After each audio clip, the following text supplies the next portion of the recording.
மின் தொலைக்காட்சி நேயர்களுக்கு வணக்கம். செய்திகளும் நிஜங்களுக்கு நிகழ்ச்சிக்கு உங்களை அன்போடு வரவேற்கிறோம். வணக்கம். சட்டசபை செய்திகள். ஆமா, நேற்றுக்கு யார் அந்த சார் அப்படிங்கிறது, யார் வேணாலும் இருக்கட்டும் சார், அந்த சார் எந்த சாரா இருந்தாலும் அவர் மேல தயவு கடுமையான நடவடிக்கை எடுக்கப்படும் அப்படின்னு சொல்லி முதல்வர் பதிலளிச்சிருக்கிறாருங்க. அதாவது தொடர்ச்சியா கேட்டுக்கிட்டே இருந்தாங்க, ஏன் இதுல முதல்வர் பதிலளிக்க மாட்டேங்கிறார் அப்படின்னு சொல்லி ஊடக விவாதங்களை எல்லாருமே கேள்வி எழுப்பியிருந்தாங்க. அவர் என்னைக்கு பதிலளிக்கிறாரோ அன்னைக்கு தான் அந்த பிரச்சனைக்கான ஒரு தீர்வு வருங்கிறத விட அந்த பிரச்சனை பெருசா பேசப்படுறது நிறுத்தப்படும் அப்படிங்கிற மாதிரிலாம் சொல்லிக்கிட்டு இருந்தாங்க. நேற்றுக்கு சட்டசபையில பாத்தீங்கன்னா இந்த விவகாரம் சம்பந்தமா பேசணும் அப்படின்னு சொல்லி எதிர்கட்சிகள் எல்லாம் கவன ஈர்ப்பு தீர்மானம் கொண்டு வந்திருந்தாங்க. அதில் அதிமுக, பாமக, பாஜக எல்லாம் கவன ஈர்ப்பு தீர்மானம் கொண்டு வந்திருந்தாங்க. அது சம்பந்தமா எல்லாரும் பேசினாங்க. அதுல ஒரு சிலர் ஒரு சாரர் இதுக்கு பொறுப்பு ஆளுநர் தான் இதுக்கு பொறுப்பு அப்படின்னு சொல்லி ஒரு சாரர் சொல்ல, இல்ல இவங்க தமிழக அரசு தான் இது பண்ணணும் அப்படின்னு சொல்லி எதிர்கட்சிகள் சொல்ல ஒரே இதா இருந்தது. அதுக்கு பதிலளிக்கும் போது அதுல சொல்லியிருந்தாங்க. அதுல அந்த உறுப்பினர்கள் என்ன சொல்றாங்க அப்படின்னு பாத்தீங்கன்னா, குறிப்பா தமிழக வாழ்வுரிமை கட்சி வேல்முருகன் அவர் என்ன சொல்றாருன்னா, பல்கலைக்கழகத்தை கட்டுப்பாட்டில் வைத்துள்ளவர் கவர்னர் தான். இப்பிரச்சனை தொடர்பாக அவர் வாய் திறக்க மறுக்கின்றார். கைதான ஞானசேகரன் சொன்ன யார் அந்த சார் என்பதை விட கவர்னரின் செயலில் சந்தேகம் உள்ளதுன்னு ஒரே போட்டாரு. இதனால அவரு தான் இதுக்கு இது பண்ணணும். இந்த சம்பவத்தால பல அமைச்சர்களின் பெயருக்கு இழுக்கு ஏற்படுகிறது. அதனால அது இந்த இதுல நடக்கிற உண்மையை அரசு வெளி உலகத்துக்கு எடுத்து சொல்லணும் அப்படின்னு சொல்லி இது பண்ணாரு. இதெல்லாம் இவரு ஒரு பக்கம் அப்படின்னு பாத்தீங்கன்னா, அந்த கொங்கு நாடு மக்கள் தேசிய கட்சி ஈஸ்வரன் அவர் என்ன அப்படின்னா, குற்றவாளி யாராக இருந்தாலும் அந்த சார் கவர்னராக இருந்தாலும் கடுமையான நடவடிக்கைகளை எடுக்க வேண்டும் காவல்துறை அப்படின்னு சொல்லி, குற்றவாளி யாரானா இருக்கட்டும் அது கவர்னரா இருந்தா கூட நடவடிக்கை எடுக்கணும் அப்படின்னு சொல்லி இது பண்ணாங்க. ஆமா, ஒரு பக்கம் இப்படி இவங்க சொல்ல, ஒரு சிலர் ஒரு சார் இல்லைங்க அந்த பல்கலைக்கழகத்தோட பதிவாளரை பதவி நீக்கம் செய்யணும் அப்படின்னு சொல்லி இது பண்ணாங்க. அப்படி இது பண்ணா இவங்க என்ன சொல்றாங்க, சிலர் என்னன்னா இது அந்த தேசிய தகவல் மையமா அந்த எஃப்ஐஆர் காப்பி வெளியாச்சு இல்லைங்க, எஃப்ஐஆர் காப்பி வெளியானதுக்கு காரணம் மத்திய அரசு தான். அவங்க தான் அதை கண்ட்ரோல்ல வச்சிருக்காங்க. அவங்களே இந்த விசாரணை நிலையத்துக்கு கொண்டு வரணும்னு சொல்லி காங்கிரஸ், கம்யூனிஸ்ட் கட்சிகள் இந்த மாதிரி சொல்ல உடனே இவங்க சும்மா இருப்பாங்களா? உடனே அதிமுக ஞானசேகரன் ஏற்கனவே 3 குண்டர் சட்டத்துல கைதானவருங்க. அவர் எப்படி பல்கலைக்கழகத்துக்குள்ள அவளை எளிதா நடமாட முடிஞ்சது, எப்படி அவளை ஈஸியா நீங்க விட்டீங்க அப்படின்ற மாதிரி அவங்க ஒரு பக்கம் சொல்ல, உடனே சபாநாயகர் இருங்க நீங்க அதுக்குள்ளே எல்லாம் எதுவும் குறை சொல்ல கூடாது, முதலமைச்சர் சம்பந்தமா பதில் அளிப்பாரு, அதுக்குள்ள நீங்க முதலமைச்சர் ஏன் குறை சொல்றீங்க அப்படின்னு. அதன் பிறகு அமைச்சர் ஏந்திரிச்சு பதில் சொல்றாரு. அதுல என்ன சொல்றாரு அப்படின்னு பாத்தீங்கன்னா, அதாவது முதலமைச்சர் என்ன இது பண்றாருன்னா, தமிழ்நாட்டுல தமிழகம் தான் பெண்களுக்கு பாதுகாப்பு அளிக்கிறதுல இதா இருக்குது, டாப்ல இருக்குது. அதுலயும் குறிப்பா சென்னை, கோயம்புத்தூர் போன்ற மாவட்டங்கள் ரொம்ப டாப்ல இருக்குது. அதனால பெண்களுக்கு பாதுகாப்பான இருக்கிற இதுல தமிழகம் தான் முக்கியமானது அப்படின்னு சொல்லிட்டு இதுல நாங்க அந்த மாணவி பாலியல் பலாத்காரத்துல அரசு எதிர்கட்சிகள் எங்களை குறை சொல்றாங்க. நாங்க நடவடிக்கை எடுக்கலன்னா நீங்க சொல்லலாம், நாங்க நடவடிக்கை எடுக்கணும், கைது பண்ணிருக்கோம், குண்டர் சட்டத்துல போட்டிருக்கோம், அப்படி இருந்தும் நீங்க எங்களை குறை சொல்வது சரியில்லை அப்படின்னு சொல்லிட்டு, பல்கலைக்கழகத்தில் பாதுகாப்பு இல்லை, கேமரா இல்லை, 19 குறை சொல்லக்கூடாதுங்க, கண்காணிப்பு கேமரா வச்சுதான் அந்த குற்றவாளியை நாங்க கைது பண்ணிருக்கோம் அப்படின்னு அவர் சொல்லி எதிர்த்து, விசாரணையில வேற யார் இருந்தாலுங்க அவர் யாரா வேணா இருக்கட்டும், அவர் மேல தயவுதாட்சியமின்றி அந்த புலன் விசாரணை நடத்துறாங்கல்ல, அந்த விசாரணையின் முடிவுல வேற யாருன்னு தெரிஞ்சா அவங்க மேல தயவுதாட்சியமின்றி நடவடிக்கை எடுப்போம் அப்படின்னு சொல்லிட்டு ஞானசேகரன் அவர் திமுக தாங்க, இல்லைங்க அனுதாபி தாங்க, ஆதரவாளருங்க, அவர் திமுக எல்லாம் கிடையாதுங்க. அவர் இப்படி விவகாரத்தை சொல்றாரு. பாரத் பாரதி அவர் திமுக உறுப்பினர் தான் அப்படின்னு சொல்லி இது பண்ணாங்க.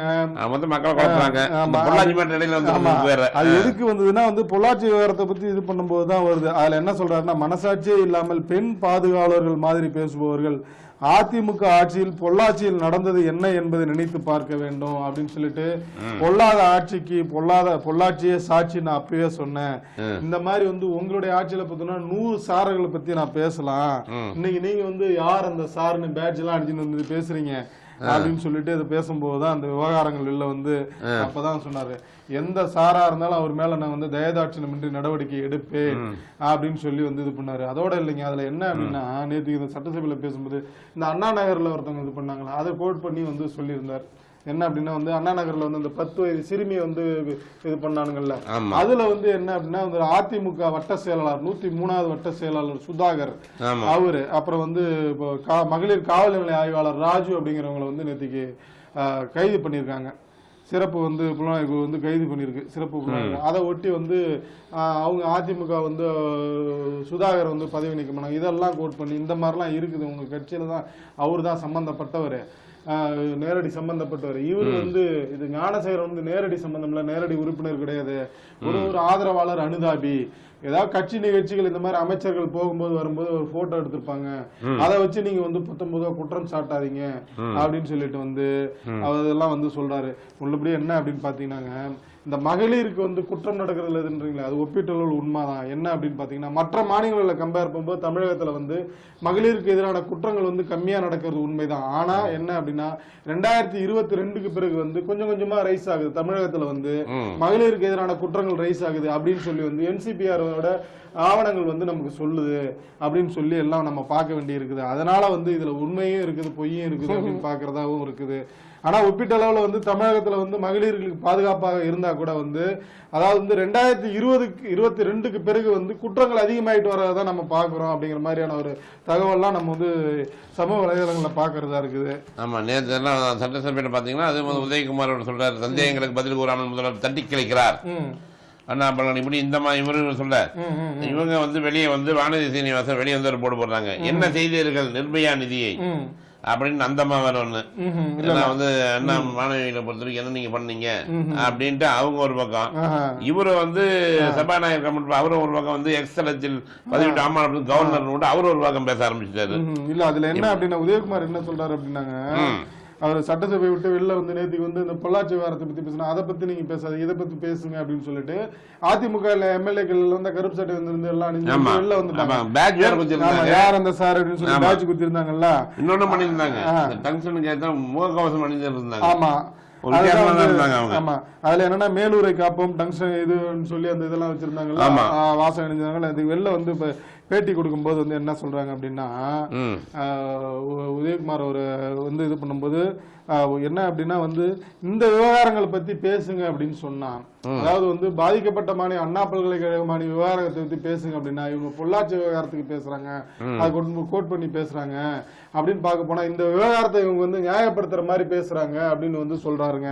அதோட என்ன அப்படின்னா அந்த எஃப்ஐஆர் காப்பி வெளியாச்சு இல்ல, இது அதுல வந்து மத்திய அரசின் கீழ் உள்ள தேசிய தகவல் ஆணையம் தான் பொறுப்பு அப்படின்னு சொல்லி தட்டி கழிக்கிறீங்களே, அப்ப வந்து காவல்துறை கட்டுப்பாட்டுல இருக்க அரசு ஆவணங்கள் சில காணாம போகுது, அதுக்குள்ள நீங்க தான் பொறுப்பா அதெல்லாம் நம்ம பார்க்க வேண்டியதா இருக்குது. நம்ம அதே மாதிரி டங்ஸ்டன் திட்டத்தை சொல்லும் பொழுது அதிமுக காரணம் தங்கம் தென்னரசு சொல்றாரு. ஆமா, அவர் என்ன சொல்றாரு, இவர் ராஜன் செல்ல மதுரை டங்ஸ்டன் சுரங்கத்திற்கு விவசாயிகளும் பொதுமக்கள் போராடி வருகின்றனர், இது தொடர்பாக மக்களுக்கு ஏற்பட்டுள்ள அச்சமத்தை தமிழக அரசு போக்க வேண்டும் கேட்ட உடனே இவர் என்ன சொல்றாரு, அதிக கனிம வளங்களை ஏலம் விடும் அதிகாரத்தை மத்திய அரசுக்கு அளிக்கும் கனிம வள திருத்த சட்டத்தை ராஜ்யசபையில் அதிமுக ஆதரித்தது. என்னன்னா மத்திய அரசே ஏலம் எடுத்து வந்து இது பண்ணி மத்திய அரசு வந்து அதை இது பண்ணி ஏலம் விட்டு இது பண்ணிக்கலாம் அப்படிங்கிற மாதிரியான சட்ட திருத்தத்தை வந்து நீங்க தான் வந்து வாக்களிச்சீங்க, நீங்க தான் அதுக்கு மூலம். ஆமா, அதுக்கு அவர் என்ன சொல்றாரு, எதிர்கட்சி துணைத் தலைவர் உதயகுமார் சொல்றாரு, 38 திமுக எம்பிக்களை வைத்து உங்களால திறக்க முடியல, நான் ஒரே ஒரு எம்பி வச்சு என்ன அப்படின்னு சொல்லி கேட்கிறாரு. அப்ப இதுக்கு அவர் முதல்வர் பதில் சொல்றாரு, ராஜ்யசபையில் கனிம வள திருத்த சட்டத்தை ஆதரித்து அதிமுக எம்பி தம்பிதுரை இதற்கான சொல்ல அதிக வகை கனிமங்களுடைய முறையை தான் ராஜ்யசபையில் அதிமுக ஆதரித்தது. ராஜ்யசபையில நீங்க வாக்களித்ததுக்கு ஆதாரம் இருக்கு அப்படின்னு சொன்னா இவங்களும் தான் ஆதாரம் வச்சிருக்காங்கன்னு சொல்லி வந்து அண்மையெல்லாம் வெளியிட்டு இருந்தாங்க. அதை கடந்த ஒரு வருஷமா நீங்க என்ன பண்ணீங்க, நீங்க தான் முதல்ல லெட்டர் எழுதி வந்து மத்திய அரசு கிட்ட வந்து டெண்டர் இது பண்ணுங்க அப்படின்னு சொல்லி நீங்க எல்லாம் கோரி லெட்டர் எழுதுனீங்க. அந்த லெட்டர்ல என்ன இருக்கு எதுன்னு இருக்குன்னு கூட தெரியாம வந்து மக்களுக்கு தெரியாம இது பண்ணி இப்ப வந்து நீங்க வந்து அவங்க மக்கள் எதிர்ப்பு தெரிவிச்ச உடனே நீங்க வந்து இல்ல நாடகம் ஆடுறீங்க அப்படின்னு சொல்லி எதிர்க்கட்சிகள் ஒரு புறம் குற்றம் வச்சாங்களே, அதுக்கான இதெல்லாம் வந்து சாட்சிகள் சான்றுகள்லாம் இருக்குது அப்படின்னு சொல்லி அவங்க சொன்னாங்களே அப்படின்னு சொல்லி அவங்க வெளியில கேட்க ஒரே பரபரப்பா இருந்ததுங்க. இதுக்கு நடுவுல பாத்தீங்கன்னா வந்து அதிமுக வெளிநடப்பு பண்ணும்போதே வந்து உதயகுமார் வந்து ஏங்க நாங்க கவர்னர் வரும்போது வந்து கோஷமிட்டோம் அப்படின்னு சொல்லி எங்க மேல நடவடிக்கை எடுத்திருக்கீங்க, எங்க கூட சேர்ந்த காங்கிரஸ் உறுப்பினர்கள் தானே வந்து கோஷமிட்டாங்க, அவங்க மேல ஏன் நடவடிக்கை எடுக்கல அப்படின்னு சொல்லி நடவடிக்கை எடுப்பாங்க அப்படின்னு சொல்லி இது பண்ணாங்க. அப்படின்னா இது நேற்றுக்கு ஒரு விஷயங்க, நேற்றுக்கு அந்த சட்டசபையில வந்து இந்த கவன ஈர்ப்பு தீர்மானங்கள் உள்ள கேள்வி நேரங்கள்ல பேசும்போது வந்து அதாவது என்னன்னா ஆளுங்கட்சி அத கூட்டணி கட்சிகள் சார்பா வந்து உறுப்பினர்கள் கோரிக்கை வச்சாங்கன்னா அவங்க முகங்கள் வந்து தெரியும், அவங்க கேள்வி கேட்கறது தெரியுதுங்க. அதே மாதிரி அமைச்சர்கள் பதிலுக்குமே எந்த அரசாங்கம் இருந்தாலும் இது பண்ணும். அதே நேரம் வந்து கேள்வி பதில் நேரத்துல எதிர்கட்சி உறுப்பினர்கள் வந்து கேள்வி கேட்கறாங்கல்ல, அவங்க கேள்வி கேட்டு என்னுடைய சட்டமன்ற தொகுதியில வந்து குளம் வருமா, தண்ணீர் தொட்டி வருமா அப்படிங்கிற மாதிரியான கேள்வி எல்லாம் கேட்கறாங்கல்ல, அதும்போது வந்து அவங்க முகங்களை வந்து அப்படியே மறைச்சிடுறாங்க. அப்படிங்களா சபாநாயகர் வந்து இது பண்ணாங்க, ஏன் மத்த இது கூட வந்து கேள்வி கேட்டிருக்காங்கல்ல அவங்க எல்லாம் கூட வந்து இது பண்ணல அப்படிங்கிற மாதிரியான ஒரு இதெல்லாம் வருது. வந்து அவங்க கேள்விகள் கேட்கும்போது உடனே சபாநாயகர் வந்து தலையாட்டுற மாதிரியான இது எல்லாம் வந்து அப்படியே வந்து இது பரபரப்பா இருந்ததுன்னா உடனே கட் பண்றது அப்படின்னு சொல்லி அதுக்கெல்லாம் வந்து என்ன சொல்றாரு கவர்னர் வந்து எங்களை எக்ஸ் தளத்துல போட்டு வந்து ஆளுநர் அவமானப்படுத்தி விட்டார் அப்படின்னு சொல்லிட்டு வந்து தமிழக சட்டசபையில வந்து நேரலை குறித்து ஆளுநர் வந்து எங்களுக்கு வந்து கேள்வி எழுப்பியிருந்தாரு அப்படின்னு சொல்லிட்டு நான் சபாநாயகராக பொறுப்பேற்ற பிறகு 2022 ஜனவரி 5 முதல் மே 10 வரை நடந்த சட்டசபையின் முக்கிய நிகழ்வுகள் நேரலை செய்யப்பட்டன. இதற்காக சென்னை தொலைக்காட்சி நிறுவனத்துக்கு வந்து 44 லட்சம் வந்து நாங்க வழங்கணும். அடுத்து 2022 அக்டோபர் 17 நடந்த சட்டசபை கூட்டத்தில் நேரலை செய்ய சென்னை தொலைக்காட்சி நிறுவனத்துக்கு நாங்க வந்து கடிதம் வழங்கணும். ஆனா அவங்க வந்து விவிஐபி நிகழ்ச்சி இருக்கிறதுனால எங்களால பண்ண முடியாது, வேனும் கிடைக்கல, அதனால நேரலை பண்ண முடியாதுன்னு சொல்லிட்டாங்க. இதேதான் வந்து 2023 நடந்துச்சு அப்படின்னு. அதுக்கெல்லாம் என்ன அப்படின்னு காரணம் பார்த்தா அவங்க குஜராத் தேர்தல் பிரச்சாரத்துக்கு போயிட்டாங்க, அதனால வந்து அந்த 2 ஆண்டுகளை பண்ண முடியல. அந்த 2 ஆண்டுகள் இது பண்ண ஆளுநர் வந்து என்னன்னா அவருக்கு தேவையானதை கட்டி ஒட்டி வெட்டி எல்லாம் பண்ணிக்கிட்டு இருந்தாரு. இந்த முறை அந்த மாதிரி பண்ண முடியல, தூரம் பண்ண முடியலன்னு சொல்லிட்டு அவர் வெளில போயிட்டாருங்க அப்படின்னு சொல்லி இது பண்றாங்க. அதனாலதான் நாங்க என்னன்னா டிஐபிஆர் அப்படிங்கிற நிறுவனத்தின் மூலம் வந்து இது பண்ணோம். அவங்க பண்ணதுதாங்க நீங்களும் பண்றீங்க, நீங்க மட்டும் என்ன பண்ணீங்க, ஏதாவது ஒரு பரபரப்பா ஏதாவது ஒண்ணு பேசுனாங்கன்னா உடனே கட் பண்ணுவாங்க அப்படின்ற மாதிரி தான் நீங்க பண்ணிக்கிட்டு இருந்தீங்க. இன்னைக்கு எல்லாம் மக்கள் பார்த்துட்டு அதான் கேட்டுக்கிட்டு இருக்காங்க அப்படின்னு நம்ம கேட்கறதா இருக்குது இந்த நேரத்துல. ஈரோடு கிழக்குல சொல்லிருக்காங்க, ஈரோடு கிழக்கில் போட்டியிட வேண்டும் பழனிசாமிக்கு நிர்வாகிகள் வேண்டுகோளா நெருக்கடியா. ஆமா சொன்ன மாதிரி விக்கிரவாண்டி இடைத்தேர்தல் போல் ஈரோடு கிழக்கில் போட்டியிடாமல் அதிமுக தவிர்த்தால் தொண்டர்கள் சோரடைவார்கள். கண்டிப்பா விக்கிரவாண்டியில இது பண்ணும் போதே வந்து அதிமுக பயந்து விட்டார்கள். அப்படி என்ன இருந்தாலும் ஒரு எதிர்கட்சினா வந்து அவங்க 1000 பண்ணுவாங்க, என்ன வேணாலும் இது பண்ணலாம். நம்ம வந்து மக்கள் நம்ம சந்திச்சு மக்கள்கிட்ட நம்ம வந்து நேரடியா போனாதான் வந்து அவங்களோட இது பண்ண முடியும். நம்ம மக்கள் மத்தியில தொடர்ந்து இருக்கும் அப்படின்ற மாதிரி இருக்கும் அப்படின்னு சொல்லியிருந்தாங்க. அதை விட்டுதான் எல்லாருமே வந்து என்னன்னா அவங்க கூட்டணி அதிமுக என்னங்க ஒரு போராட்டத்தையும் கையில் எடுத்து பண்ண மாட்டாங்க, ஒரு எதிர்கட்சி மாதிரியே நடக்கல அப்படின்ற மாதிரி எல்லாம் வந்து இது பண்ணிட்டு இருந்தாங்க. தேர்தலையும் போட்டி இல்லைங்களா விக்கிரவாண்டி இடைத்தேர்தல், சரி அப்படிதான் அவ்வளவுதான் அப்படின்ற மாதிரி எல்லாம் சமூக ஊடகங்கள் எல்லாம் வந்து அங்கங்க வந்து வல்லுநர்கள்லாம் அவங்கவுங்க கருத்து இது பண்ணிட்டு இருந்தாங்க. இப்ப அதை ஒட்டிதான் இவங்களும் சொல்றாங்க, நீங்க ஈரோடு கிழக்கு தொகுதியில போட்டிடணும், அப்படி இல்லைன்னா வந்து தொண்டர்கள் சோர்வடைந்து விடுவார் அப்படின்னு சொல்லி வந்து அவங்க சொல்றாங்க.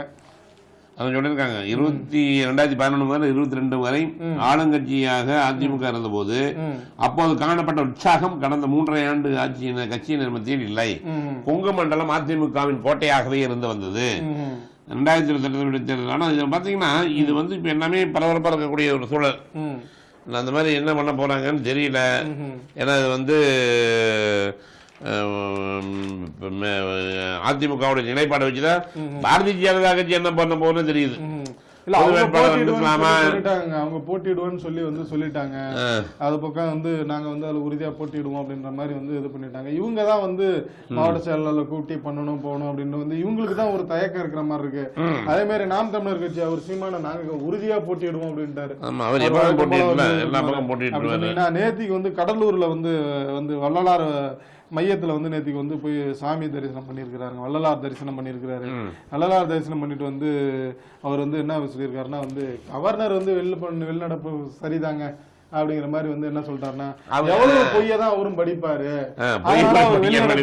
பொய் உரையை படிக்க கூடாது என்பதற்காக கவர்னர் வேகமாக கிளம்பி விட்டார் அப்படின்னு சொல்லிட்டு வந்து தமிழகத்துல சட்டம் ஒழுங்கு சீர்கெட்டு சிரிக்கிறது, பள்ளி கல்லூரி வழிபாட்டு இடங்களில் நீக்கமர போதைப் பொருட்கள் நிறைந்திருக்கின்றன, 24 மணி நேரமும் தமிழகம் முழுவதும் போதைப் பொருட்கள் தங்கு தடையின்றி கிடைக்கின்றன, விற்பனையும் கேட்பார் கேள்வி இல்லாமல் அமோகமாக நடக்கிறது, 24 மணி நேரம் மதுக்கடைகள் மூடப்படாமல் திறந்தே இருக்கிறது என்றெல்லாம் உரை தயாரித்து கவர்னரை உரையாற்ற அரசு விடுமா அரசு, அவ்வளவு தூய உள்ளத்தோடு ஆட்சி செய்பவர்களாக திமுக இருக்கின்றனர், அப்படிலாம் இருந்தா எப்படி அப்படின்னு சொல்லிட்டு இதெல்லாம் வந்து நல்ல ஆட்சி அது இதுன்னு சொல்லி நீங்க இது பண்ணுவீங்க. அதனாலதான் வந்து அவர் வந்து பொய் உரையை படிக்காமல் வந்து ஆளுநர் கிளம்பி போயிட்டாரு அப்படின்னு வந்து சொல்லியிருக்காரு. அதோட என்ன அப்படின்னா அந்த நிர்வாகிகள் எல்லாம் வேலைக்கு போறாங்கல்ல, அதுக்கு வந்து அதெல்லாம் நான் கவலைப்பட மாட்டேங்க அப்படின்னு சொல்லி இது பண்றாரு. நேற்று இன்னொரு சோகமான நிகழ்ச்சியை நடந்ததுன்னு சொன்னான். திருப்பதியில வந்து என்ன ஆகி போச்சுன்னா அந்த வைகுண்ட ஏகாதசிக்கு இந்த இலவச இது டிக்கெட் வாங்குவாங்க. சரிங்க. அதுல வந்து பாத்தீங்கன்னா அந்த கூட்ட நெரிசல்ல வந்து தமிழக பெண் உட்பட 6 பேர் இறந்திருக்காங்க. அது திருப்பதி வைகுண்ட ஏகாதசி சொர்க்கவாசல் தரிசனத்துக்காக இலவச டோக்கன் வாங்க நின்ற பக்தர்கள் கூட்டத்தில் சிக்கி சேலத்தை சேர்ந்த பெண் உட்பட 6 பேர் இருந்தாங்க. ஏன்னா எப்பவுமே இந்த அவசரம் எதுக்குன்னு மக்களுக்குன்னு தெரியல. இது ஒரு பக்கம் வந்து எல்லாமே இன்னைக்கு வந்து நிறைய இடங்கள்ல கோயில் எல்லாம் கூட்டம் போயிட்டு தான் இருக்காங்க. இதே மாதிரி அலைமோது பக்தர் கூட்டம் தினவன் சபரிமலை. ஏன்னா கூட்டம் ஒருத்தர் வந்து சிரிப்பாய் விழுந்தாலுமே பிரச்சனை, அதுதான் பிரச்சனை. மற்றபடி அவங்க ஒரு பாதுகாப்பு இருந்தாலுமே முண்டி அடிச்சுட்டு போகும்போதுதான் இந்த மாதிரி ஒரு உயிரிழப்பெல்லாம் இருக்குது. இது தவிர்க்கணும். அதுக்கு தகுந்த பாதுகாப்பு வந்து இந்த கோவில் நிர்வாகங்கள் வந்து எடுக்கணும். அது என்ன பண்ண போறாங்கன்னு வந்து நம்ம பொறுத்து தான் பார்க்கணும். இங்க ஒரு பக்கம் காங்கிரஸ் கட்சியில வந்து இப்ப அண்மையில வந்து மாவட்ட தலைவர்கள் வந்து அப்புறம் மாநில பொறுப்பாளர்கள் துணை தலைவர்கள்லாம் இருந்தாங்கல்ல, இவங்கெல்லாம் வந்து இவங்களுக்கு வந்து ஒரு நன்கொடை தரணும், கட்சியில நீங்க வந்து இந்த பதவி இது பண்ணணும்னா வந்து 5000 10,000 அப்படின்னு சொல்லி நன்கொடை தரணும் அப்படிங்கிற மாதிரி வந்து அண்மையில ஒரு செய்தியில இருந்துச்சு.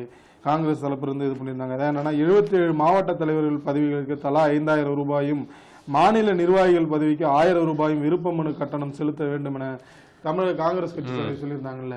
அதுக்கு வந்து இவங்க வந்து அந்த மாவட்ட தலைவர்கள் நிர்வாகிகள் என்ன பண்ணியிருக்காங்க, அந்த மேலிட பொறுப்பாளர் அஜய்குமார் சூரஜ் ஹெக்டே அவங்கள வந்து பார்த்து இங்க ஏற்கனவே துப்புரவு பணியாளர் தேர்வு கூட தகுதிக்கு வந்து அவங்க பணிக்கு கூட வந்து தேர்வு வைக்கிறாங்க, தகுதி இது பண்றாங்க. இந்த மாதிரி இருக்கும்போது 140 ஆண்டு பாரம்பரியம் உள்ள காங்கிரஸ் கட்சியில் உள்ள பதவிக்கு வந்து வந்து நீங்க தகுதி தேர்வு வைக்காம நீங்க வந்து வெறும் பணம் மட்டும் அப்படின்னு சொல்லி வந்து அவர் தலைவர் சொல்லிருக்காரு. என்னன்னா செல்வ பிறந்தநாயகி சொல்லியிருக்காரு, காங்கிரஸை முதன்மை கட்சியாக மாற்றுவது இலக்கணம் இருக்காரு. சரிங்க. தமிழ்நாடு காங்கிரஸ் கட்சி சார்பில் சத்தியமூர்த்தி பவனோட ஐடி விங் மற்றும் மாறும் சிறப்புலாவில் வந்து செல்வ பிறந்த கலந்துக்கிட்டு நீங்க சொன்ன அந்த அகில இந்திய காங்கிரஸ் பொதுச் காங்கிரஸ் சூரஜ் ஹெக்டே கிட்ட வந்து இவங்க சொல்லியிருக்காங்க, இந்த மாதிரி வந்து வலிமை பெற கிராம கமிட்டியின் முழுமை இருக்க வேண்டும், நிர்வாகிகள் கொள்கை காக்க அணி திரள்வோம், அடித்தளம் அமைக்க களம் காண்போம் அப்படின்னு சொல்லி வந்து சத்தியமூர்த்தி பவன்ல வந்து அவர் கட்சி தலைவர் செல்வ பிறந்த தலைமையில வந்து கூட்டம் நடந்திருக்குங்க. அப்பெல்லாம் வந்து இந்த மாதிரி இதெல்லாம் இது பண்ணிருக்காங்க. நம்ம வந்து கிராம லெவல்ல எல்லாம் பண்ணி இது பண்ணி கட்சியை வலுப்படுத்தும் அப்படின்னு ஒரு பக்கம் சொல்ல, இவங்க ஒரு பக்கம் இந்த 77 மாவட்ட தலைவர்கள்லாம் அங்க போய் வந்து எங்க துப்புரவு பணியாளர்கள் கூட வந்து தேர்வு நடத்தி இது பண்றாங்க, தகுதி இது பண்ணி பண்றாங்க, என்ன குவாலிஃபிகேஷன் என்ன இது அப்படின்னு. இங்க வந்து 140 ஆண்டுகால பாரம்பரியம் உள்ள காங்கிரஸ் கட்சிக்கு வந்து நீங்க வெறுமன பணத்தை மட்டும் இது பண்ணிட்டு இது பண்றீங்க, இவங்களுக்கும் தகுதி ஏறு அந்த மாதிரி இதெல்லாம் இது பண்ணுங்க அப்படின்ற மாதிரி சொல்லி இது பண்ணிருக்காங்க. அதுல ஒரு பக்கம் இருந்தா குற்றவாளிகளை காப்பாற்ற அரசு முயற்சிக்கிறது அப்படின்னு சொல்லி அண்ணாமலை வந்து சொல்லியிருக்காருங்க. என்ன அப்படின்னா இந்த சட்டசபையில நடந்தது இல்லைங்க, அதை ஒட்டி வந்து ஒரு இது பண்ணியிருந்தாரு. என்ன சொல்லியிருந்தாரு அப்படின்னா அறிக்கையில, அதாவது வந்து இவங்க தான் முன்னாடி வந்து ஞானசேகரன் வந்து திமுக கிடையாது, திமுக உறுப்பினர் கிடையாது அப்படின்னு சொல்லியிருந்தாங்க. ஆனா இன்னைக்கு இவங்க தான் வந்து இவங்களே வந்து திமுக அனுதாபி, திமுக ஆதரவாளர் அப்படின்னாங்க. ஏற்கனவே இவங்க வந்து அவங்களுக்கு எங்களுக்கு எந்த சம்பந்தம் இல்லை அப்படின்னு சொல்லி இவங்க சொன்ன இவங்க நாளைக்கு வந்து யார் அந்த சார் அப்படின்னு சொல்லிட்டு அதுக்கான முற்றுப்புள்ளி வைக்கும்போது வந்து ஞானசேகரன் திமுக நிர்வாகி தான் அப்படின்னு சொல்லி இந்த அவங்களே ஒப்புக்கிட்டாலும் அதுல ஆச்சரியப்படுறதுக்கு எதுவும் இல்லை அப்படின்னு சொல்லி வந்து இது பண்ணியிருக்கிறாருங்க. அதோட வந்து இந்த அண்ணா நகர் வந்து இந்த சிறுமி இது பண்ணாங்க. இதை ஒட்டி தான் ஏற்கனவே ஒரு நாளிதழ் வந்து அதுல திமுக பிரமுகர் ஒருத்தர் இருக்காங்க அப்படின்னு சொல்லி வந்து எல்லாம் வந்து செய்திகள் வெளியிட்டும் போது அப்ப மறுத்த வந்து திமுக அரசு இப்ப மறுபடியும் அந்த விசாரணை வந்து எல்லாம் உண்மை அப்படின்னு வந்து ஒரு இதை போகும்போது அதெல்லாம் உண்மை அப்படிங்கிற மாதிரி ஆகுது அப்படின்னு சொல்லி வந்து அதை நேற்றுக்கு சொல்லியிருந்தாரு. அது ஒரு பக்கம் நம்ம பாக்குறதா இருக்குது. நீங்க வந்து திருப்பதியில அலைமுறை மாதிரி சபரிமலையிலயும் வந்து பக்தர்கள் கூட்டம் இருக்குதுங்க. அவங்க அந்த ஸ்பாட் புக்கிங் அப்படிங்கிற மாதிரி சொல்லி இது பண்ணியிருந்தாங்க. அந்த ஸ்பாட் புக்கிங்னா வந்து 4 ஒன்றுக்கு 1 லட்சம் பேர் வந்து தரிசனம் வந்து பண்றதுக்காக இது பண்ணியிருந்தாங்க. அதுல வந்து என்னன்னா வந்து டெய்லி வந்து மக்கள் வந்து பக்தர்கள் கூட்டம் அலைமுறை அதுல வந்து ஒரு காவல்துறை என்ன சொல்றாங்கன்னா ஒரு 90,000 பேர் இருந்தா சமாளிக்கலாம், அதை தாண்டி போகும்போது சமாளிக்க முடியல அப்படின்னு சொல்லி வந்து அவங்க காவல்துறை தரப்புல சொல்ல உடனே அவங்க என்ன பண்ணிருக்காங்க, இந்த பக்தர்கள் எண்ணிக்கையை வந்து ஸ்பாட் புக்கிங்ல வந்து ஒரு 5,000 பேரை கம்மி பண்ணிருக்காங்க. 5,000 பேரை கம்மி பண்ணா கூட வந்து பக்தர்கள் கூட்டம் அதிகமாக தான் இருக்கு அப்படின்னு வந்து சொல்ல என்ன அப்படின்னு பார்த்தா இவங்க வந்து இந்த காடு வழியா வந்து போய் சபரிமலையில போய் தரிசனம் பண்ணிட்டு இருக்காங்க, அவங்கள நம்ம கண்ட்ரோல் பண்ண முடியல அப்படின்னு சொல்லி வந்து ஒரு பக்கம் பார்த்துக்கிட்டு இருக்காங்க. இப்படி ஒரு பக்கம் பார்க்க மாணவரை கண்டித்த ஆசிரியை போலீஸுக்கு போன பெற்றோர் ஆமா பாத்துங்க. அண்ணா நகர்ல வந்து தனியார் பள்ளியில் படிக்கும் 6ஆம் வகுப்பு மாணவர் 6ஆம் வகுப்பு படிக்கிறாரு. அவர் வந்து இந்த புள்ளிங்க ஸ்டைல முடியல அப்படின்ட்டு கலர் கலரா இது போக சரிங்க. அதை வந்து அவங்க அங்கிருந்து மிஸ் எல்லாம் வந்து சத்தம் போட்டிருக்காங்க, அடிச்சிருப்பாங்க போல. உடனே போயிட்டான், அம்மா அம்மா நான் இந்த மாதிரி நான் அழகா இருந்தது அவங்களுக்கு பிடிக்கலங்கிற மாதிரி சொல்லி இவங்க ஒண்ணு இந்த மாதிரி அப்பா அம்மாவும் வந்து ஆமா. இது இது எப்படி தெரியுமா இருக்குது, அது வந்து நம்ம எல்லாம் படிக்கிற காலத்துல வந்து அடி வாங்கலன்னா தான் பிரச்சனை. சந்தோஷமா இருந்தது. ஆமா இதுல வந்து இவங்க பேசினாவே போலீஸுக்கு போயிடுறாங்க. ஆமா விலையும் பெயர் முறையிலே. ஆமா இது வந்து அங்க கண்டிக்க வேண்டிய பெற்றோர்கள், கண்டித்து வளர்க்க வேண்டிய பெற்றோர்கள் அப்படி விடுறதுனாலதான் பிரச்சனை. போதைக்கு பொருளுக்கு அடிமையாகி எங்க பார்த்தாலும் கஞ்சா போதைன்னு விட்டு ஸ்கூல் பசங்கள்லாம் அதிக அளவு காரணம் பெற்றோர் தான் என்னை பொறுத்த வரைக்கும். அவங்க வந்து அவங்க கிட்ட வந்து ஒரு 5 நிமிஷம் ஒதுக்கி பேசுறதும் கிடையாது. பேசணும். ரெண்டாவது வந்து அவங்க வீட்டுல வந்து சில கட்டுப்பாடுகள் வந்து ஒரு சாலையில நடந்து போகும்போது எப்படி போகணும், வண்டி ஓட்டும் போது எப்படி போகணும், இதெல்லாம் வந்து பெற்றோர்கள் தான் இது பண்ணி தரணும். ஆசிரியர்களும் ஒரு பக்கம் கண்டிக்க கூடாது, பெற்றோர்களும் ஒரு பக்கம் கண்டிக்க கூடாதுன்னா சரி எது தவறுன்னு தெரியாம தான் போகும். அந்த யோசிக்கிற திறன் வரும்போது ஒரு வயசு வரும்போது அவங்களுக்கு அது சரி தவறு அப்படிங்கிற மாதிரி எல்லாம் தெரியும். அதனால சின்ன வயசுல சில விஷயங்கள் வந்து பண்பாடுகள் சில வந்து இதெல்லாம் நம்ம தான் வந்து பெற்றோர்கள் தான் சொல்லி தரணும். அதை வந்து நீங்க வந்து ஆசிரியர்கள் சொல்லி தரும்போது அவங்க வந்து ஏதாவது கண்டிக்கும் போது வந்து உடனே நீங்க வந்து காவல்துறைக்கு போவோம் அப்படின்னா எல்லாத்துக்கும் போனா சரியா வராது அப்படிங்கிற மாதிரி தான் எல்லாரும் வந்து இது பண்றாங்க. அதோட என்னன்னா சமீப காலங்களில் ஆசிரியர்களுக்கு ஒரு குறிப்பிட்ட லெவல்ல தண்டிக்கிற அதிகாரத்தை கொடுக்கணும்.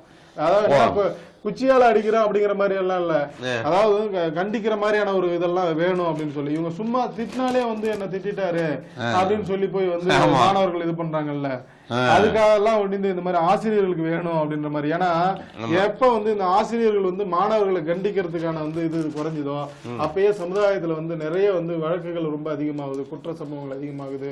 மாணவர்கள் வந்து எது சரி எதுன்னு தெரியாம வந்து அவங்க எடுத்ததெல்லாம் வந்து அப்படின்னு சரி அப்படிங்கிற மாதிரி நினைச்சுக்கிட்டு இது பண்றாங்க. அதனால வந்து ஆசிரியர்கள் கொஞ்சம் கண்டிக்கிறதுக்கான வந்து வாய்ப்பையும் வழங்கணும் அப்படின்ற மாதிரியான இதெல்லாம் வந்துகிட்டு இருக்குது அப்படிங்கிற ஏற்கனவே சொன்ன மாதிரி அந்த இஸ்ரோ தலைவர் நியமனத்தை வந்து நாராயணன் அவரை பத்தி பார்த்தோம்னா இந்திய விண்வெளி ஆராய்ச்சி நிறுவனத்தின் புதிய தலைவர் தமிழை சேர்ந்த வி நாராயணன் நியமிக்கப்பட்டுள்ளார், நியமனம் செய்யப்பட்டிருக்கார். இஸ்ரேவின் தலைவராக சோம்நாத் அவரு வந்து அண்டை மாநிலமான கேரள மாநிலத்தை சேர்ந்தவர். அவர் பதவிகள் விரைவில் 13ஆம் தேதி முடியறதுனால இந்தியாவின் இஸ்ரேலின் புதிய தலைவராக வி நாராயணன் அவர் வந்து நியமனம் செய்யறாரு. நாராயணன் பொறுத்த வரைக்கும் பொங்கல் நம்ம தமிழக தந்த பொங்கல் தினமான 14ஆம் தேதி பொறுப்பேற்கிறாரு. அவர் கன்னியாகுமரி மாவட்டம் உரிமையத்தை கொண்டவர். கேரள திருவனந்தபுரத்தில் வந்து தினபந்து மையத்தில் வந்து அதிகாரியாக இருந்தார் இருக்கணும்னு சொன்னதுதான். அப்புறம் நிறைய சாதனைகள் இருக்கு. அவர் வந்து இன்னும் பல்வேறு சாதனைகளை வந்து ராக்கெட் அவர் இஸ்ரோல பணியாற்றியபடியே வந்து கராக்பூர் ஐஐடியில வந்து கிரையோஜெனிக் தொடர்பாக எம்டெக் படித்து முதல் மாணவராக சாதனை புரிந்தார். கிரையோஜெனிக் தொடர்பாக ஆராய்ச்சி உலகளவில் இந்த தொழில்நுட்பத்தில் PhD பட்டம் பெற்ற அவரும் ஒருவர் அப்படின்னு சொல்லிட்டு என்ன சொல்றாங்கன்னா இஸ்ரோ தலைவரான கிரையோஜெனிக் கிங் அப்படின்னு சொல்லி வந்து ஒரு அப்படின்னு சொல்லி இது பண்ணிருக்காங்க. அதை ஒட்டிதான் வந்து அண்ணாமலை எல்லாம் நேற்று வந்து வாழ்த்து தெரிவிச்சு அரசு பள்ளியில் படித்து இந்த அளவுக்கு உயர்ந்திருக்கிறார், அது மிகப்பெரிய உள்ளபடியே மிகுந்த மகிழ்ச்சி அப்படின்னு சொல்லி வந்து இது பண்ணியிருந்தாங்க. அண்ணாமலை அவரும் வந்து இந்த மாதிரி வாழ்த்து தெரிஞ்சார். நிறைய வந்து தலைவர்கள் வந்து அன்புமணி ராமதாஸ் உள்ளிட்டவர்கள்லாம் நேற்றுக்கு வந்து அவருக்கு வாழ்த்து தெரிவிச்சிருந்த ஒரு பக்கம் நம்ம பார்த்தா கூட வந்து சட்டசபையில் திமுகவினர் பதிலளிக்க திமுகவினர் மீது வந்து வழக்கு. அதாவது தமிழக கவர்னர் ரவியை கண்டித்து மதுரை பெத்தானியாபுரத்தில் நேற்று முன்தினம் திமுக நடத்திய ஆர்ப்பாட்டம் குறித்து வழக்கு பதிவு செய்ததில் யார் பெயரை சேர்ப்பது, எத்தனை பேர் குறிப்பிடுவது என்பதில் குழப்பம் ஏற்பட்டது அப்படின்னு சொல்லி வந்து இதில் வந்து நீங்கள் வந்து இந்த விவகாரம் தொடர்பாக வந்து நீங்கள் வந்து சட்டசபையில் பதிலளிக்கணும். திமுகவினர் எதிர்பார்த்து போல சட்டசபையில் நேற்று விவகாரம் எதிர்த்து அதற்கு முதல்வர் பதிலளித்து போது அனுமதியின்றி போராட்டத்தில் ஈடுபட்ட திமுகவினர் மீது வழக்கு பதிவு செய்யப்பட்டுள்ளது. ஆளுங்கட்சியாக இருந்தாலும் முன் அனுமதியின்றி போராட்டம் நடத்தினால் நடவடிக்கை எடுக்கப்படும் அப்படின்ற மாதிரி இது பண்ணியிருக்காங்க. இருந்தாலும் இந்த உயரதிகாரிகளின் கவனத்திற்கு கொண்டு செல்லப்பட்டு இறுதியில் திமுகவினர் என 19 குறிப்பிட்டு வழக்கு செய்யாமல் எத்தனை பேர் என்ன ஏது அப்படிங்கிறதெல்லாம் நீங்கள் பதில் சொல்லணும் அப்படிங்கிற மாதிரி ஒரு தகவல் இதாக இருக்குதுங்க. ஆமா, இந்த 2 நாள் ரைட்லாம் முடிஞ்ச போது இன்னைக்கு கல்யாணத்துக்கு அமலாக்கத்துறை சம்மன் கொடுத்துருக்காங்க. ஜனவரி 22 வந்து விசாரணைக்கு மீண்டும் வந்து அங்க சோதனை நடத்தி வந்து இப்ப திருப்பி வந்து இது பண்ணிருக்காங்க. இதை ஒட்டி வந்து அவர் யதார்த்தமா டெல்லி போக நீங்க இதை ஒட்டி தான் போனீங்களா அப்படின்னு சொல்லி வந்து அமைச்சர் துரைமுருகன் எல்லாம் கேட்கும்போது நான் வழக்கமா போறது, நான் வேற ஒரு அலுவலா போனேன், அமலாக்கத்துறை செய்து எங்களுக்கு பழகிடுச்சு, அவங்க விருப்பப்படி ஏதாவது பண்ணிட்டு போகட்டும் அப்படின்ற மாதிரிலாம் வந்து சொன்ன தகவல்லாம் நம்ம பாக்குறதா இருக்குது. அப்படி இது பண்ணீங்கன்னா வந்து இண்டி கூட்டணி வந்து இருக்க அப்படியே வந்து மாதிரி போகுதுங்க. ஏற்கனவே வந்து மக்களவை தேர்தலுக்கு பிறகு வந்து இண்டியன் கூட்டணி வந்து அங்கங்க அப்படியே பிரிஞ்சு ரயில்வே ட்ராக் தனியா ரயில் பெட்டி தனித்தனியா பிரிகிற மாதிரி ஆளாளுக்கு ஒரு பக்கம் பிரிஞ்சு போக இப்ப வந்து என்னன்னா இந்த டெல்லி சட்டசபை தேர்தல் இருக்குல்லங்க, யார் ஆரம்பிச்சாங்களோ அவங்களே திருப்பி மறுபடியும் எண்ணெய் வந்து ஊத்தி பத்த வைக்கிறாங்க அப்படின்ற மாதிரி வந்து ஆம் ஆத்மிக்கு திரிணாமுல் காங்கிரஸ் கட்சி ஆதரவு டெல்லி சட்டசபை தேர்தலில் அப்படின்னு சொல்லி. ஏன் இதை நம்ம சொல்றோம் அப்படின்னா டெல்லி சட்டசபை தேர்தலில் ஆம் ஆத்மி தனியா நிக்கிறாங்க, அங்க ஏற்கனவே ஆட்சியில இருந்த காங்கிரஸ் கட்சி நாங்க தனியா வந்து போட்டிடுறோம் அப்படின்னு சொல்லி இது பண்ணிருக்காங்க. பிஜேபி ஒரு பக்கம் தனியா மும்முனை போட்டி நடக்கிற இடத்துல வந்து ஆம் ஆத்மிக்கு திரிணாமுல் காங்கிரஸ் கட்சி ஆதரவு தரும் அப்படின்னு சொல்லி இது பண்ணிருக்காங்க. ஏற்கனவே சமாஜ்வாடி அகிலேஷ் யாதவ் வந்து நாங்க ஆம் ஆத்மிக்கு வந்து அப்படின்னா வந்து இது பாத்தீங்கன்னா ஊபி டெல்லி எல்லாம் பக்கத்து இது ஆகும்போது வந்து எல்லையில வந்து இவங்களுக்கு கொஞ்சம் சப்போர்டர்ஸ் இருப்பாங்க, அதே மாதிரி திரிணாமுல் காங்கிரஸ் கட்சி கொஞ்சம் சப்போர்டர்ஸ் இருப்பாங்கல்ல, அதனால இதெல்லாம் முக்கியத்துவம் பெறுது அப்படின்னு வந்து இது பண்ணா காங்கிரஸ் இதெல்லாம் பாத்துக்கிட்டு இருக்கோம், நாங்களும் இங்க தேர்தலில் போய் எங்களுக்கு ஆதரவு தராம இது பண்றாங்களே அப்படின்னு சொல்லிட்டு இதுக்குதான் பார்த்தோம்னா ஏற்கனவே இந்திய கூட்டணி வந்து அதாவது ஒரு பொதுவா இருக்கிறவங்க தான் வந்து இந்தியா கூட்டணிக்கு வந்து தலைவராக இருக்கணும் அப்படின்னு சொல்லி என்னிடம் கொடுத்தா நான் வந்து அந்த பொறுப்பு வந்து சரியா பண்ணுவேன் அப்படின்னு சொல்லி இது பண்ணும்போது வந்து அதுக்கு சரத்பவார் உள்ளிட்ட தலைவர்கள் எல்லாம் ஆதரவு தெரிவிச்சிருந்தாங்களா ஒரு பக்கம். அப்பவே இந்திய கூட்டணியில வந்து ஒரு மாதிரியான வந்து சலசலப்பு எல்லாம் ஏற்பட்டு ஒரு மாதிரி இந்த நேரத்துல அதுக்கு இது பண்றோமா இப்ப வந்து டெல்லி சட்டசபையில இவங்களும் ஆதரவு தருவோம் அப்படின்னு சொல்லி இது பண்ணிருக்கிறாங்க. இதெல்லாம் ஒரு பக்கம் இருக்கும்னா அதுல என்ன சொல்றாங்க அப்படின்னா ஆம் ஆத்மிக்கு இண்டிக்கு வந்து என்னன்னா டெல்லி சட்டசபை தேர்தலில் ஆம் ஆட்சிக்கு ஆதரவு சமாஜ்வாதி குறித்து தெரிவித்துள்ளது. இதுக்கு வந்து அரவிந்த் கெஜ்ரிவால் என்ன சொல்லியிருக்காருன்னா தில்லி பேரவை தேர்தலில் ஆம் ஆத்மிக்கு திரிணாமுல் காங்கிரஸ் ஆதரவு தெரிவிக்கிறது மகிழ்ச்சி அளிக்கிறது, தனிப்பட்ட முறையில் கடமைப்பட்டுள்ளன அவருக்கு, கட்சியின் அனைத்து தருணங்களிலும் ஆதரவு தெரிவித்து அவருக்கு என்னுடைய நன்றி அப்படின்னு சொல்லி வந்து போட்டு இது பண்ணியிருக்காரு. அதோட இல்ல உங்களுக்கு பின்னால் நாங்கள் இருக்கிறோம் அப்படிங்கிற மாதிரி வந்து இவங்க அதெல்லாம் நம்ம ஒரு இங்க சென்னையை பொறுத்த வரைக்கும் பல்வேறு திட்டிருக்காங்க. அது தாம்பரம் மாநகராட்சி சொல்லிருக்காங்க. ஆரம்ப சுகாதார நிலையங்களில் தாம்பரத்தில் கணக்கெடுப்பு மும்பரம் தாம்பரம் மாநகராட்சியில் உள்ள குடும்பங்கள் துல்லியமாக கணக்கெடுத்து அவர்களின் மருத்துவ தேவைக்காக ஆரம்ப சுகாதார நிலையங்கள் நகர்நல மையங்கள் அதிகரிக்க திட்டமிடப்பட்டுள்ளது அப்படின்னு சொல்லிருக்காங்க. ஏன்னா நிறைய விஷயங்கள் வருது. அதே மாதிரி இந்த கலைவினியர் சித்தரிப்பு நிலையங்கள் 24 மணி நேரம் எங்க நடவடிக்கை எடுத்து வர்றாங்க. ஏன்னா கேட்டீங்கன்னா சோழநல்லூர்ல வந்து இந்த ட்ரைனேஜ் தண்ணி கொண்டு வந்து எங்காவது வெளியே ஊத்திட்டு போயிடுறானுங்க. அந்த மனித கழிவுகள் அந்த தண்ணி எல்லாம் இருப்பாங்க ரோட்ல விட்டு போயிடுறான், பக்கிங்காம் கால விட்டு போயிடுறாங்க. அதனால லாரிகளுக்கு வர்றது கடிவாளம் இல்ல. அதுதான் உடனுக்குடனே எல்லாம் சுத்திகரிக்கிறாங்க போறாங்க வராங்கன்னு. அதுதான் வந்து நிலையங்கள் 24 மணி நேரம் இயங்கணும்னு போட்டாங்க. அதனால வந்து நீங்க கொஞ்ச நேரம் இயங்க கூடாது, 24 மணி நேரம் இயங்கணும் அப்படிங்கறது போட்டிருக்காங்க. அதே மாதிரி நிறைய விஷயங்கள் இந்திய வானிலை ஆய்வு மைய 150வது ஆண்டு விழா அப்படின்னு அவர் வந்து ஏற்கனவே அங்கிருந்த இயக்குனர் பாலச்சந்திரன் அவர் வந்து இந்த வானிலை ஆய்வு மையத்தை பற்றியெல்லாம் விளக்கம் சொல்லியிருக்காரு. கோயம்புத்தூர் இங்க சென்னையில் இருக்கக்கூடிய ஒரு தகுதி உள்ள மகளிர் அனைவருக்கும் மாதம் ரூபாய் 1000 உரிமை தொகை அப்படின்னு சொல்லி நேற்று ஆமா சட்டசபையில் இன்னைக்கு அதே மாதிரி இன்னைக்கு ஐஐடி திருவிழா துவக்கம் நிறைய விழாக்கள் இன்று சட்டசபை நிகழ்வு நடந்தாலும் இன்னைக்கு வந்து முதல்ல முக்கியமான ஒரு நிகழ்வு பொங்கல் சிறப்பு தொகுப்புலாம் கொடுக்க போறாங்க சைதாப்பேட்டையில வந்து ஆமா முதல்ல இன்னும் கொஞ்ச நேரத்தில் தொடங்க போறாரு அதே மாதிரி 1000 ரூபாய் கிடைக்குமா அப்படின்ற மாதிரி 1000 ரூபாய் கொடுக்க மாட்டான்ட்டாங்க முடியாது அப்படிங்கிற மாதிரி ஒரு தகவல் அதே மாதிரி இபில வந்து புதிய அந்த பணி நியமன ஆணைய துணை முதல்வர் வழங்குறாரு அது இன்னைக்கு பரபரப்பா வந்து சென்னை இருக்க போகுது ஆமா சட்டசபையும் வந்து ஒரு பக்கம் இருந்தா கூட இதுவும் ஒரு பக்கம் ஆமா இதுவும் ஒரு பக்கம் இருக்கு ஏன்னா அனைவருக்குமே இந்த பொங்கல் வாழ்த்துக்கள் தெரிவிக்கிற மாதிரி அவங்களும் ஒரு அரசாங்க சார்பா பண்ணிட்டு இருக்காங்க மீண்டும் நாளை இது குறித்து நாளை என்ன நிகழ்வு இருக்குன்னு நாளை சந்திப்போம். நன்றி, வணக்கம்.